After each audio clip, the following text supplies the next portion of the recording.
सुनीता के बेटे की बिजली दफ्तर में सरकारी नौकरी लग गई थी। सुनीता इस बात से बहुत खुश थी और अपनी खुशी जाहिर करने के लिए वो पड़ोस की औरतों में मोतीचूर के लड्डू बांट रही थी। लो लो, तुम भी लो, और लो, मेरे बेटे विनय की बिजली विभाग में सरकारी नौकरी लगी है। हमारे घर में पहली बार किसी की सरकारी नौकरी लगी है, वरना इसके पापा तो सारी जिंदगी एक छोटी सी प्राइवेट कंपनी में अकाउंटेंट की नौकरी करते रह गए। अरे ठीक कहा सुनीता, सरकारी नौकरी के बहुत फायदे हैं, काम कम और आराम ज्यादा। ठीक कहा, मेरे बेटे की भी तो पानी विभाग में सरकारी नौकरी है। वो बस हफ्ते में 4 दिन काम पर जाता है और वो भी सिर्फ 2 घंटे के लिए। बस सुनीता, अब कोई अच्छी सी लड़की देखकर विनय की शादी कर दो। अरे सिर्फ अच्छी क्यों, मैं तो किसी बहुत अमीर घर में अपने बेटे की शादी करूंगी, जहाँ से मुझे मोटा दहेज मिले। आखिर उसकी पढ़ाई पर इतना खर्चा किया है तो कुछ पैसे तो हमें भी मिलने चाहिए। ऐसी बात है तो मैं अपनी चचेरी बहन की बेटी से तुम्हारे बेटे विनय की शादी की बात चलाती हूँ। उनके पास बहुत पैसे हैं, वो अपनी बेटी को दहेज में कम से कम 10 लाख की गाड़ी देंगे।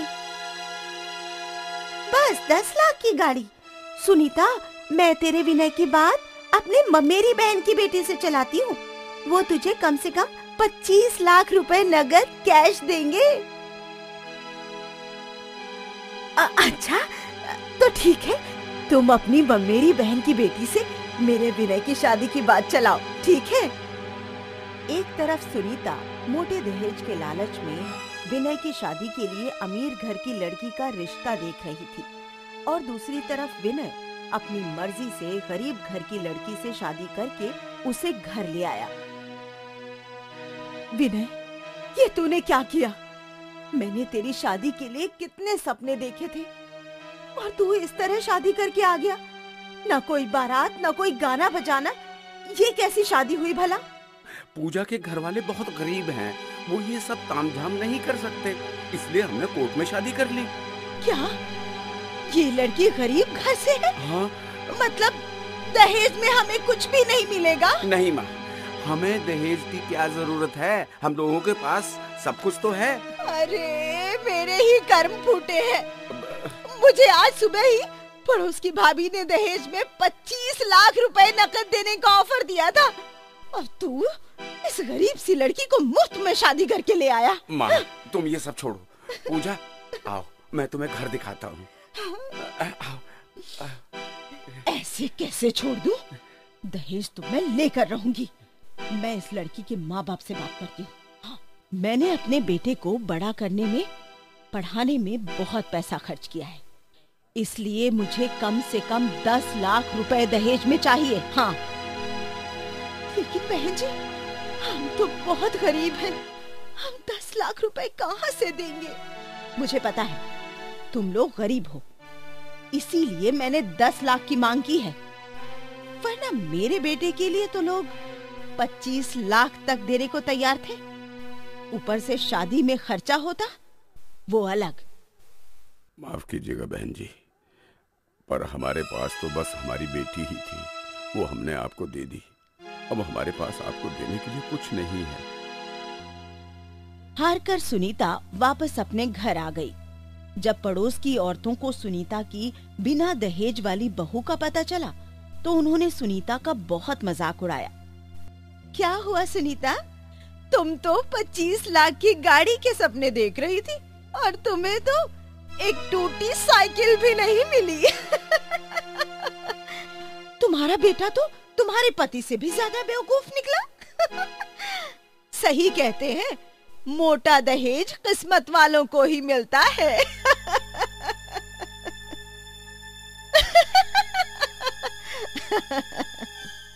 दहेज नहीं मिला तो क्या हुआ, मैं इस गरीब बहू से दहेज के सारे पैसे वसूल करके रहूंगी। पूजा, मेरी बात सुनो, आज से घर का सारा काम तुम करोगी। सासू माँ, लेकिन घर का काम करने के लिए तो नौकर चाकर है। मैं आज से खाना बनाने वाली और घर की साफ सफाई करने वाली दोनों को काम से निकालती हूँ। अब से उनका सारा काम तुम करोगी। फिर डांट डांट कर सुनीता रोज पूजा से घर का सारा काम करवाने लगी। सही से कर, वहां कोने से क्या तेरी माँ झाड़ू लगाएगी? गरीब घर की लड़की, ठीक से झाड़ू लगाना भी नहीं आता।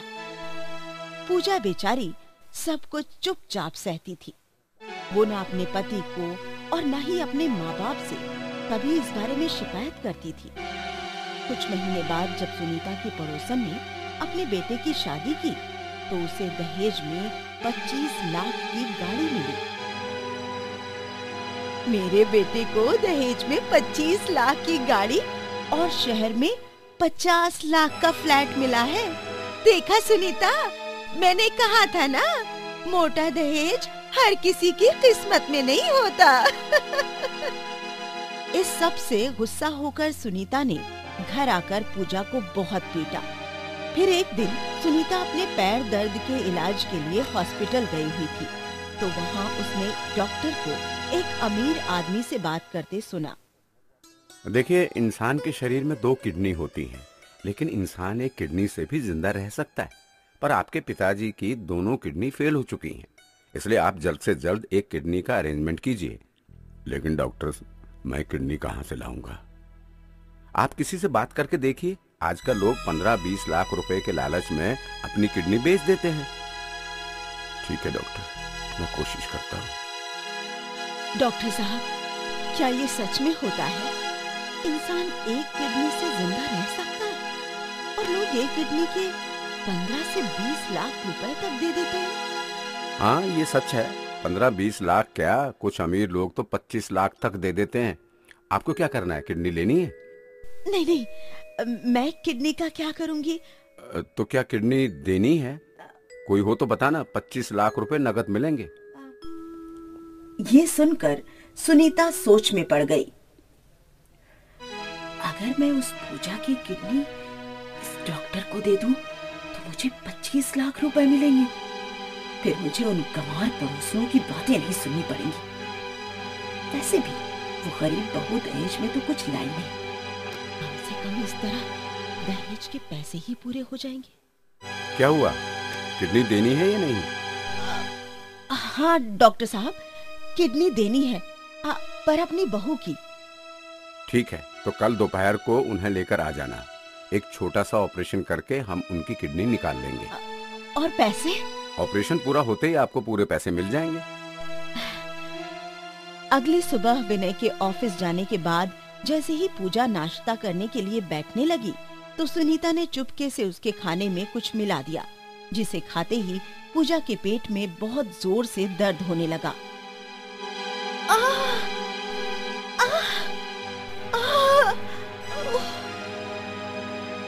अब तुझे क्या हुआ?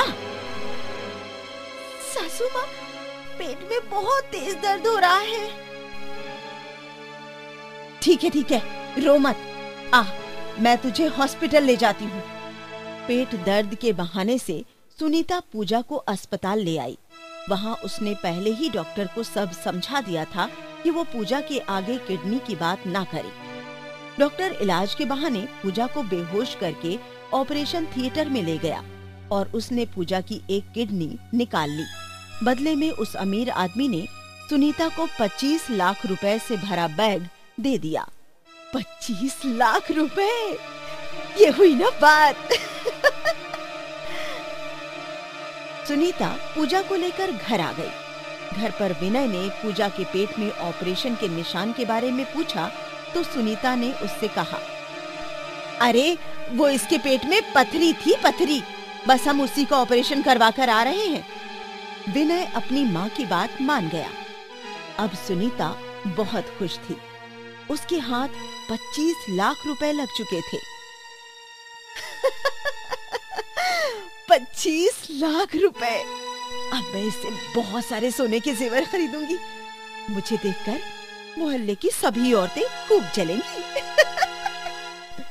अगले दिन विनय के ऑफिस जाते ही सुनीता उन पैसों से जेवरात खरीदने के लिए घर से निकल गई और उसने पूजा को इतने बड़े ऑपरेशन के बाद दवाइयाँ देना भी जरूरी नहीं समझा, जिससे पूजा के पेट में बहुत तेज दर्द होने लगा।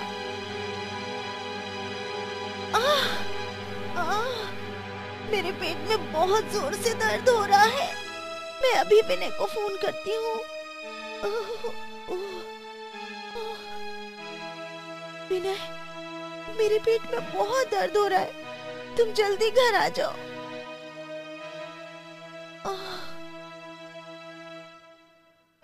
विनय जल्दी से एक डॉक्टर के साथ घर आ गया। डॉक्टर ने पूजा के पेट पर हाथ लगाकर चेकअप किया तो वो समझ गया कि सुनीता की एक किडनी निकाली गई है। ये आप क्या कह रहे हैं डॉक्टर साहब? पूजा का तो पथरी का ऑपरेशन हुआ था। देखिए, किसी ने आपसे झूठ बोलकर इनकी किडनी निकाल ली है, जिसका इनके शरीर पर गलत रिएक्शन हो गया। आप इन्हें जल्दी से हॉस्पिटल लेकर चलिए, इनका इलाज वहीं होगा। लेकिन देखते ही देखते पूजा की तबीयत बहुत बिगड़ गई और उसकी मौत हो गई। पूजा!